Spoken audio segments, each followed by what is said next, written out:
Ministerio La Palabra del Mesías presenta Gema de Amor. Dios te bendiga. Continuamos así con la segunda parte del tema Viviendo el matrimonio a la luz del Evangelio. Y estábamos hablando de quién es Dios. Y hacía un paréntesis para así poder hablar de lo que es Dios. Hablando de lo que es el universo, el tamaño del universo, la complejidad del universo, pero también asimismo la complejidad de lo que es el ser vivo, los seres vivos que componen, por ejemplo, nuestro planeta. Cuando vemos realmente la complejidad de cada uno de los seres vivos, lo inmenso que es el universo, entonces cuando llegamos a la conclusión de que Dios creó todas estas cosas, entonces podemos ver realmente la magnitud de ese Dios. Yo creo que podemos ver en más detalle el poder. Cuando hablamos de que Dios es todopoderoso, entonces en este punto podemos ver la magnitud del poder de ese Dios, o la magnitud que corresponde al poder de ese Dios. Y la Biblia no se equivoca cuando habla de que Dios es infinito, tiene un poder infinito e ilimitado. Ahora mismo nosotros no podemos ni siquiera ver el punto más distante del universo. No podemos ver más allá de cierto punto. ¿Por qué? Porque tenemos, en primer lugar, tenemos muchas limitaciones con relación a esto, y en segundo lugar, el universo es enorme. Se han hecho algunos cálculos para poder medir el tamaño del universo. Sin embargo, obviamente, estos cálculos no son exactos porque no se puede medir o no han podido medir a ciencia cierta el universo. Pero lo que quiero sí mostrar es la magnitud de este Dios. Lo que quiero sí hablar es lo grande, lo inmenso, lo excelso que es el Señor. Es ese el Dios que habla la Biblia, no es otro.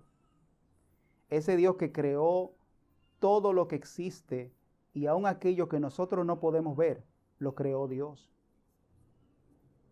Dios creó la criatura más simple, los virus, que podemos decir que, aunque no tienen vida, pero por así decirlo, son...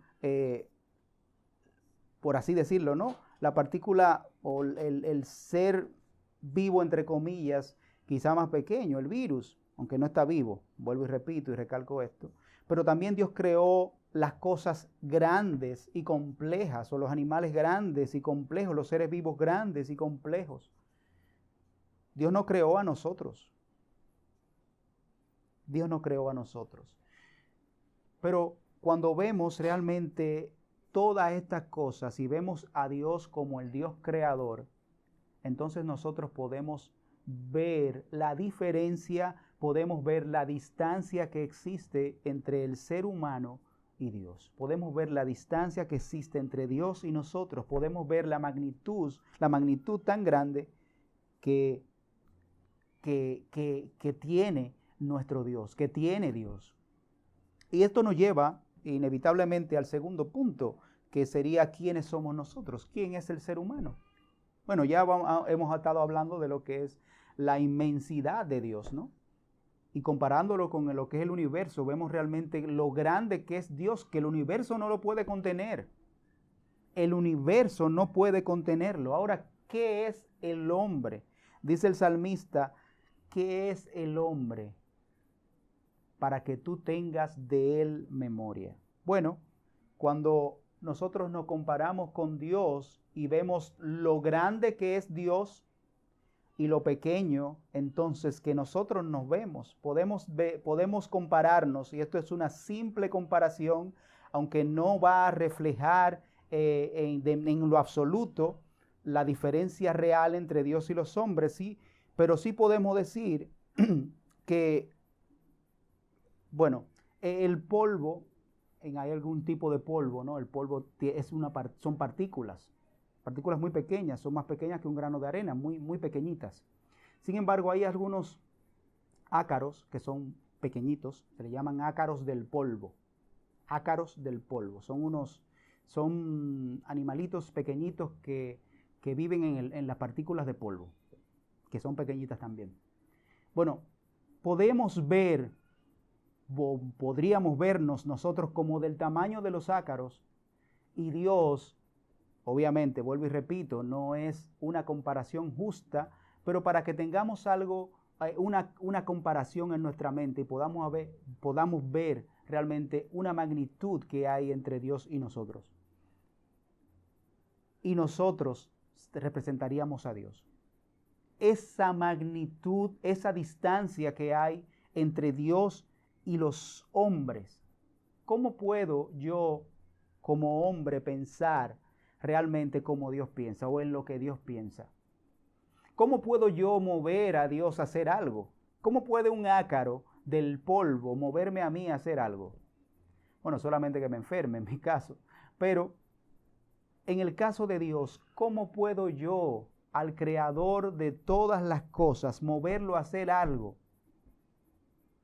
¿Cómo puedo? Quisiera una vez más compartir con ustedes un tema de la confesión bautista de fe, de la confesión bautista de fe, ¿no? Que tiene que ver con el hombre. Dice así: agradó a Dios el Padre, Hijo y Espíritu Santo para la manifestación de la gloria de su eterno poder, sabiduría y bondad en el principio, crear o hacer de la nada el mundo y todas las cosas que en él hay, ya sea visibles o invisibles, en el periodo de 6 días, y todas las hizo muy buenas. Después que Dios hubo hecho todas las demás criaturas, creó al ser humano, varón y hembra, con almas racionales e inmortales, dotados de conocimiento, justicia y verdadera santidad, según su propia imagen. Ellos tenían la ley de Dios escrita en sus corazones y el poder para cumplirlas, y sin embargo, con la posibilidad de transgredirla, siendo dejados en la libertad de su propia voluntad, la cual estaba sujeto a cambios. Además de esta ley escrita en sus corazones, ellos recibieron el mandamiento de no comer del árbol del conocimiento del bien y del mal. Y mientras ellos guardaban este mandamiento, fueron felices en su comunión con Dios y tenían dominio sobre las criaturas. Esto es el hombre. ¿Qué es el hombre? Una criatura de Dios, así como son todas las cosas de la creación, todo lo que pertenece a la creación, incluyendo el universo. Todos somos criatura o creación de Dios. Evidentemente en el hombre Dios puso un empeño, se dedicó un poquito más para hacer el hombre y lo hizo a su imagen y semejanza, ¿no? Esto de alguna manera es la corona de la creación. El ser humano es lo que corona la creación de Dios. Pero también aquí podemos ver realmente la diferencia que hay entre Dios y los hombres. Y es importante remarcar esa diferencia, porque a veces el ser humano habla de Dios y lo hace de una manera tan altanera. A veces los mismos creyentes, ¿no?, hablan y se dirigen a Dios de una manera irresponsable, de una manera irrespetuosa. Yo he escuchado a personas hablar de Dios y decir: no, ese es mi papi. Ese es tu papi. No, porque Dios y yo, nosotros, el balbú me ayuda a mí. Oh, el balbú. A veces, a mí me gustaría, no sé, probarnos nosotros mismos. ¿De qué manera tú te diriges, por ejemplo, al presidente de la República, si tú tuvieras la oportunidad de hablar con él? Yo estoy seguro que tú no le dijeras, aun cuando fueran muy buenos amigos, tú no le llamaras por el nombre que solían llamarlo cuando niño, delante de las personas, ¿no? O en público. ¿Por qué? la posición que ocupa ese amigo tuyo de presidente le da cierto estatus que ya no se puede evadir. Bueno, en el caso de Dios, aun cuando Dios nos ama, aun cuando Dios nos hace sus hijos, eso no quiere decir que el estatus de Dios ha cambiado. Y aunque tenemos una relación personal con Dios, su estatus sigue siendo el mismo, sigue siendo Dios, porque Dios nunca dejó de ser Dios. No fue como que lo ascendieron a Dios. Él es Dios. Y el hecho de que Él, en su propia voluntad, haya permitido que criaturas como nosotros podamos tener acceso a través de Cristo a Él, no significa que nosotros por eso le faltemos el respeto.